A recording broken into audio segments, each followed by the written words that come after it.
आज कोकण खोऱ्याच्या बाबतीमध्ये महामंडळाच्या बाबतीमध्ये एक विस्तृत बैठक सर्व अधिकाऱ्यांच्या सोबत आम्ही या ठिकाणी केली.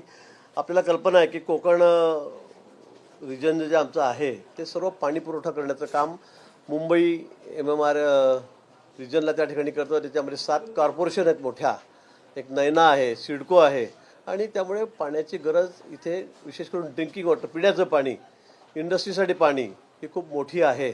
पण आज ज्या पद्धतीने मागणी आहे त्या प्रमाणामध्ये आपण पाणी देऊ शकत नाही. खूप पाण्यासाठी ओढाताण सगळ्या महापालिकेमध्ये, सगळ्या भागात, नैनामध्ये, सिडकोमध्ये या ठिकाणी चाललेली आहे.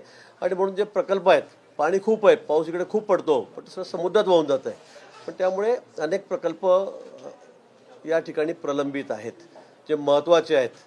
आणि म्हणून त्या संदर्भामध्ये आढावा आम्ही या ठिकाणी घेतला. 14 ते 19च्या काळामध्ये मीच या खात्याचा मंत्री होतो. त्यावेळेला खूप मोठी गती आपण या कामांना दिलेली होती. पण काही फॉरेस्टच्या जमीनच्या संदर्भामध्ये अडचणी आहेत, काही कोर्टामध्ये काही प्रकरणं प्रलंबित आहेत, भूसंपादनाचे विषय आहेत. आणि म्हणून हे विषय तात्काळ मार्गी लागावेत त्या संदर्भामध्ये मी चर्चा या ठिकाणी केली आणि अधिकाऱ्यांना सूचना दिलेल्या आहेत की कुठल्याही परिस्थितीमध्ये अगदी लवकर, म्हणजे काही प्रकरणं SLTCकडे आहेत, काही MWRRAकडे या ठिकाणी आहेत, काही फॉरेस्टचे आहेत, तिथे प्रलंबित आहेत. हे सगळे तात्काळ मार्गी लावावेत. संबंधित सगळ्या अधिकाऱ्यांशी, फॉरेस्टच्या अधिकाऱ्यांची असेल, जिल्हाधिकाऱ्यांची असेल, ठिकठिकाणच्या, हे सगळ्यांची या ठिकाणी फोनवर संपर्क केलेला आहे. सिडकोशी सुद्धा बोललेलो आहे, MMRDAच्या अधिकाऱ्यांशी सुद्धा बोललेलो आहे. आणि मला असं वाटतं की यातून तात्काळ मार्ग निघेल आणि येणाऱ्या 1-2 वर्षामध्ये आम्हाला हे प्रकल्प पूर्ण करायचे आहेत. आणि 2 वर्षानंतर या सगळ्या MMR रिजनमध्ये कसं पाणी देता येईल, सर्व महापालिकांना कसं पाणी देता येईल, या संदर्भामध्ये आम्ही अतिशय गांभीर्याने हा विषय हाती घेतलेला आहे. यूडी आणि इरिगेशन मधला हा समतोल राखण्यासाठी तुम्ही मुख्यमंत्र्यांशी काही चर्चा करणार आहात का? या संदर्भातली काही बैठक? तर यातले काही प्रकल्प सिडकोने आम्हाला डिपॉझिटवर म्हणून दिलेले आहेत, काही महापालिकेने आम्हाला दिलेले आहेत, हे खरं आहे, काही MIDCने दिलेले आहेत. आणि त्यामुळे मला असं वाटतं की यांच्याशी कोऑर्डिनेशन असणं फार आवश्यक आहे. काही प्रकल्प खूप लांबले, त्यामुळे MMRDA म्हणतं की तर आम्हाला हा प्रकल्प करायचा नाही. सिडको काही ठिकाणी म्हणतं की तर आम्ही हे करणार नाही. तर मला असं वाटतं असं करून चालणार नाही, कारण हा पिण्याच्या पाण्याचा प्रश्न आहे, इंडस्ट्रीच्या पाण्याचा प्रश्न आहे. आणि म्हणून आपल्याला प्रायोरिटीवर हा विषय हाती घ्यावा लागेल. म्हणून या संदर्भामध्ये मी माननीय मुख्यमंत्री महोदय आहेत, माननीय नगरविकास मंत्री आहेत, यांच्याशी बैठक त्यांना लावण्यासंदर्भामध्ये मी विनंती करणार आहे आज. आणि यातून मला असं वाटतं हा मार्ग निघेल. सोयाबीन खरेदीच्या नोंदणीसाठी मुदतवाढ सरकारने दिली, मात्र सर्व्हर डाऊनचा फटका शेतकऱ्यांना बसतो. या संदर्भात आणखी काही विचार केला जाईल का? सर्व्हर निश्चित आज कॅबिनेट आहे, या कॅबिनेटमध्ये हा विषय या ठिकाणी आज होईल. सर्व्हर डाऊनमुळे अनेक ठिकाणी शेतकऱ्यांच्या अडचणी आहेत, तक्रारी आहेत, वस्तुस्थिती आहे. मला वाटतं त्या संदर्भामध्ये आज कॅबिनेटमध्ये निर्णय होईल. मोठ्या आकारा वाचवण्यासाठी छोट्या आकाराचा एन्काउंटर केला जाऊ शकतो, वाल्मिक करारांचा एन्काउंटर केला जाऊ शकतो असा गंभीर आरोप आहे. त्या अतिशय काहीतरी संबंधित वडट्टीवर बोलत असतात, काहीही बोलत असतात. आता विरोधी पक्षाची परिस्थिती कशी आपल्याला माहीत आहे, काय परिस्थिती त्यांची झालेली आहे. आणि म्हणून मला वाटतं काहीतरी बोलायचं, भडक बोलायचं आणि म्हणून कोणावरही बेछूट आरोप करायचे, हा धंदा विरोधकांचा झालेला आहे. या संदर्भामध्ये माननीय मुख्यमंत्री महोदयांनी अतिशय गांभीर्याने हा विषय हाती घेतलेला आहे. सगळ्या पद्धतीच्या चौकशा, ज्या ज्या मागण्या झाल्यात त्याप्रमाणे चौकशा सगळ्या ठिकाणी सुरू आहेत. या ठिकाणी जो दोषी असेल त्याच्यावर कारवाई होईल, कडक कारवाई होईल. यातून एकही जण हा सुटणार नाही, ही ग्वाही मुख्यमंत्री महोदयांनी दिलेली आहे. ते गृहमंत्री आहेत. आणि म्हणून मला असं वाटतंय की या संदर्भामध्ये हे जे आरोप केले जात आहेत विरोधी पक्षांचे, हे अतिशय निराधार आहेत.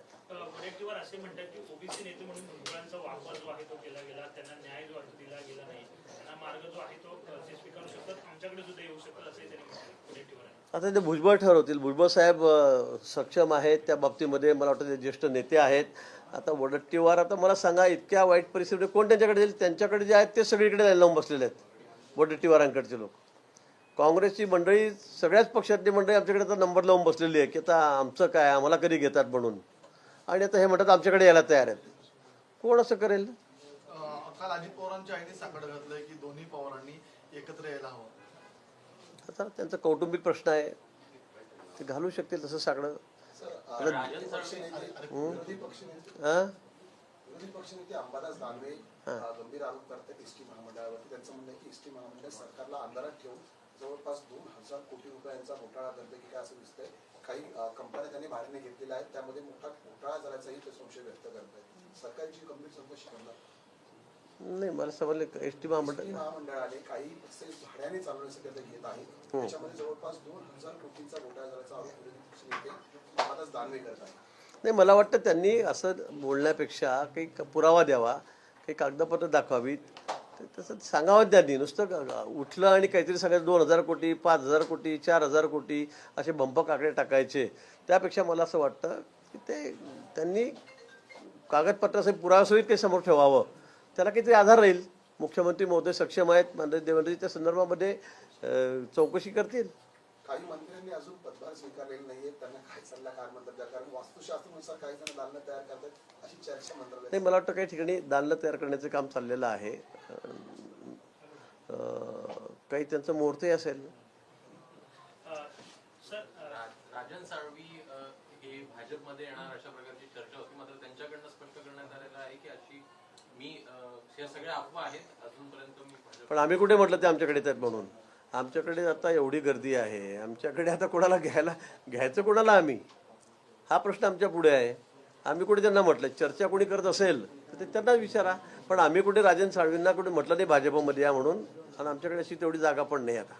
बीड प्रकरणामध्ये सीएम जे आहे ते कशा पद्धतीने कारवाई करतात याकडे आमचं लक्ष आहे. ठाकरे जे आहेत उद्धव ठाकरे सुद्धा त्याकडे लक्ष ठेवून आहेत असं संजय राऊत. चांगलं आहे, तुम्ही दोघं मिळून चांगलं लक्ष ठेवा, कारण तुम्हाला आता कामच नाही राहिलेलं काही. त्याच्यामुळे असेच बारकावे ठेवा, लक्ष ठेवा. आमच्या तुम्हाला शुभेच्छा आहेत. पाणी पुरवठा ज्या पद्धतीने एमएमआर रिजन आहेत मुंबई वगैरे, त्यामुळे येत्या काळामध्ये देखील कुठेतरी पाणी कपात होईल असं म्हटलं जातं. पाण्याचा प्रश्न महानगराचा कशा प्रकारे सोडवला जाईल, पाणी कपात होणार अशी चर्चा सुरू आहे. पाण्याचं नियोजन कशा प्रकारे केलं? त्या संदर्भामध्ये आजची मी बैठक घेतलेली होती कोकण महामंडळाची विशेष करून. त्या संदर्भात कारण पाण्याचं शॉर्टेज आहे या भागामध्ये, कारण जेवढी मागणी आहे तेवढं पाणी आपण देऊ शकत नाही. काही काही भागामध्ये मग 8-8, 10-10 दिवस पाणी जात नाही. खूप तारांबळ लोकांची होते, ही वस्तुस्थिती आहे. आणि म्हणून जे प्रकल्प आहेत ते प्रलंबित आहेत, ते तात्काळ मार्गी लागले पाहिजेत. या वर्ष 2 वर्षामध्ये ते संपले पाहिजेत, तर आपल्याला भविष्यकाळामध्ये मुंबईला चांगलं पाणी देता येईल, पुरेसं पाणी देता येईल. आणि त्या संदर्भामध्ये आम्ही अतिशय युद्धपातळीवर सगळे आता निर्णय घेत आहोत. माननीय मुख्यमंत्री महोदय आहेत, नगरविकास मंत्री आहेत, यांच्या समवेत एक बैठक लावण्या संदर्भामध्ये मी त्यांना आज विनंती करणार आहे.